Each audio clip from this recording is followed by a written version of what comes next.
L'automne s'installe sur une des réserves naturelles les plus récentes de Grande-Bretagne. Mais il s'agit d'une réserve très particulière. Elle se trouve sur le toit d'une école. C'est le premier toit végétalisé du pays. On vient de lui accorder un statut protégé particulier en reconnaissance du rôle qu'il joue en faveur de la faune sauvage, tout en offrant un cadre idéal pour les écoliers. Il y a plein de nature dessus, et il y a des plantes, des insectes, des petites bêtes.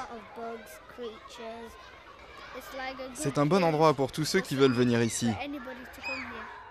L'école utilise également le toit pour collecter l'eau de pluie et comme isolant naturel pour le bâtiment. Des leçons d'écologie qui déteignent déjà sur les élèves. En fait, les enfants retiennent beaucoup de choses quand vous prenez le temps de vous asseoir pour discuter avec eux. Quand ils rentrent chez eux, ils parlent à leurs parents, ils les incitent à fermer les robinets, à mettre de côté les déchets pour le tas de compost et surtout l'utiliser. En tout, plus de 120 toits végétalisés sont apparus dans Sheffield, plus que dans toutes les autres villes britanniques, à l'exception de Londres.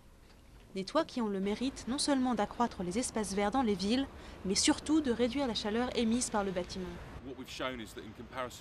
Ce que nous avons montré, c'est que par rapport à Manchester, Sheffield a réussi à réduire son effet d'îlot de chaleur urbaine grâce au grand nombre d'espaces verts que nous avons. Et les toits végétalisés contribuent grandement à cela. Sheffield veut continuer à augmenter le nombre de toits végétalisés, en attendant que leur installation devienne obligatoire pour les nouveaux bâtiments à toit plat, comme c'est déjà le cas en Allemagne.